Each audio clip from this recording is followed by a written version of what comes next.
পবিত্র ঈদ উল আজহা উপলক্ষে জামালপুরের খামারি ও প্রান্তিক কৃষকদের প্রস্তুত করা কোরবানির গরু ঢাকা সহ দেশের বিভিন্ন প্রান্তে পাঠাতে সড়ক পথে নানা ধরনের ভোগান্তি ও চাঁদাবাজির শিকার হতে হয়। তাছাড়া যানজটের ভোগান্তিতে গাড়িতে পশু পরিবহন করায় ভোগান্তি মাত্রা ছাড়িয়ে যায়, অসুস্থ হয়ে পড়ে পশুও। খামারি ও প্রান্তিক কৃষকদের এসব বিষয় মাথায় রেখে ক্যাটেল স্পেশাল ট্রেন চালু করেছে রেলওয়ে। জামালপুর থেকে 2 দিনে 3টি ক্যাটেল স্পেশাল ট্রেনে করে পরিবহন করা হয়েছে প্রায় 1200 গরু। জামালপুরের ইসলামপুর রেল স্টেশন থেকে 25টি ওয়াগনে মোট 400 গরু নিয়ে ঢাকার উদ্দেশ্যে ছেড়ে যায় প্রথম ক্যাটেল স্পেশাল ট্রেন। দ্বিতীয় ক্যাটেল স্পেশাল ট্রেন আরও 25টি ওয়াগনে 400 গরু নিয়ে ঢাকার উদ্দেশ্যে ছেড়ে যায়। কম খরচে নিরাপদে কোনো রকম ভোগান্তি ছাড়াই ট্রেনে করে পশু পরিবহন করতে পেরে খুশি সবাই। শেকড় থেকে শিখরে গরু আমরা খুব আরামের সাথে নিতেছি।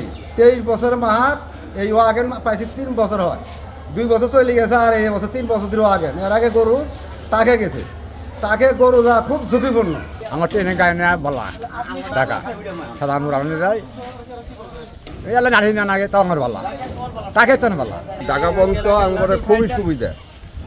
আবার টাকা তো নেই, কমলা নামায় হেরিয়া ভাড়াই নেওয়া লাগে। গরু যাইতে আসি 16টা গরু আমরা নিরাপত্তার জন্য আমরা ট্রেনে যাইতে আসি। ইসলামপুর রেলওয়ে স্টেশনের স্টেশন মাস্টার জানান, প্রতিটি ওয়াগনের ভাড়া নির্ধারণ করা হয়েছে 8,000 টাকা এবং প্রতিটি ওয়াগনে 16টি করে গরু পরিবহন করা হচ্ছে। 2020 সাল থেকে আমাদের ক্যাটেল স্পেশাল সার্ভিস চালু হয়েছে। এরই ধারাবাহিকতায় এবছর আমাদের বাংলাদেশ রেলওয়ে কর্তৃপক্ষ ক্যাটেল স্পেশাল সার্ভিস চালু করেছে।